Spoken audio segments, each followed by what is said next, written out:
On refait la Réunion.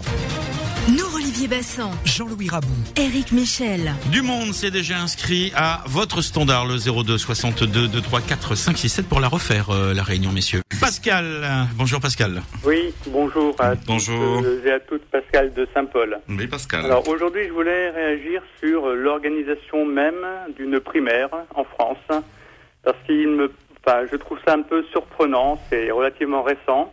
C'est quelque chose qui a été plus ou moins importé des États-Unis. C'est pas du tout dans la tradition politique française.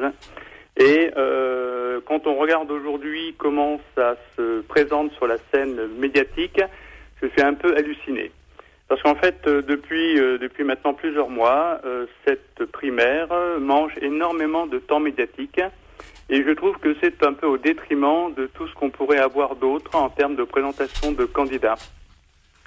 En fait, il me semble que le rôle premier d'un parti politique, ou du moins parmi les rôles de ce parti politique, il est du devoir du parti de choisir son candidat et pas de laisser à la population, ou du moins aux adhérents, le choix d'un parti politique. Parce qu'en fait, ça veut dire quoi ?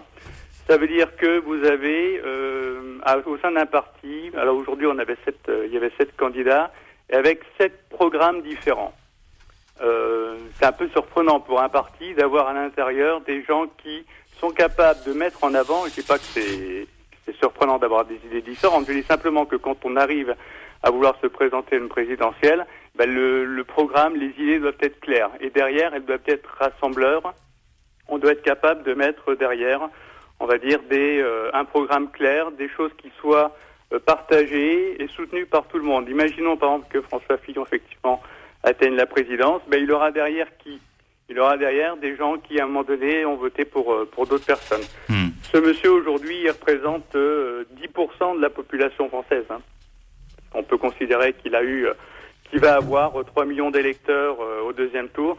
Donc, je suis un peu surpris de l'élection de ces primaires. Et alors, je me dis que si le parti n'a pas été capable de choisir son candidat tout seul, sans l'organisation de primaires, c'est peut-être parce qu'en fait, il manque un petit peu de visibilité sur comment choisir un candidat. Oui. Et moi, j'aimerais leur faire une proposition qui va dans le sens de moraliser la vie politique.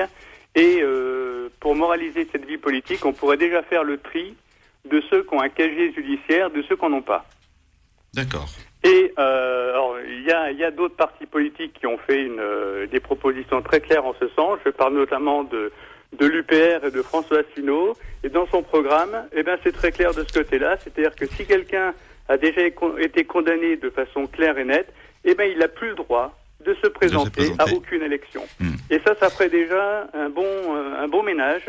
Un bon critère pour l'élimination éventuellement de candidats. Voilà, moi j'habite Saint-Paul. On a eu droit à un maire qui avait déjà un casier judiciaire. Je pense qu'on s'en serait bien passé. Là aujourd'hui, vous avez dans les 2 candidats, un qui a aussi des casseroles, qui est Alain Juppé, qui a dû s'extrader pendant un temps au Canada pour pouvoir faire un peu table rase de tout ce qu'il avait derrière lui. Et voilà, ils auraient eu, s'ils avaient mis un peu de moralisation dans leur vie politique, aujourd'hui on n'en serait pas à devoir choisir entre Pascal, on a bien compris. Merci, bonne journée à vous, à très bientôt. Philippe Jean-Pierre et Norio Bassan et Jean-Louis Rabou, bien évidemment, commenteront tous ces appels juste après la petite pause. Bien évidemment. Et puis enfin, Pascal qui parle du casier judiciaire des candidats. Oui, si on a une inscription au B2, on ne peut pas être candidat évidemment. Et pour le reste, je suis d'accord avec Pascal quand il dit que Fillon sera sera désigné dimanche prochain pour la présidentielle avec peut-être un maximum de 3 millions. Alors quand on parle, parce qu'on moucate beaucoup les sondeurs, les médias, etc. Mais quand on parle d'un succès de la primaire, moi je me pose la question, je le disais hier, en France il y a 46 millions d'électeurs. Si la droite et le centre, c'est la moitié, ça fait 23.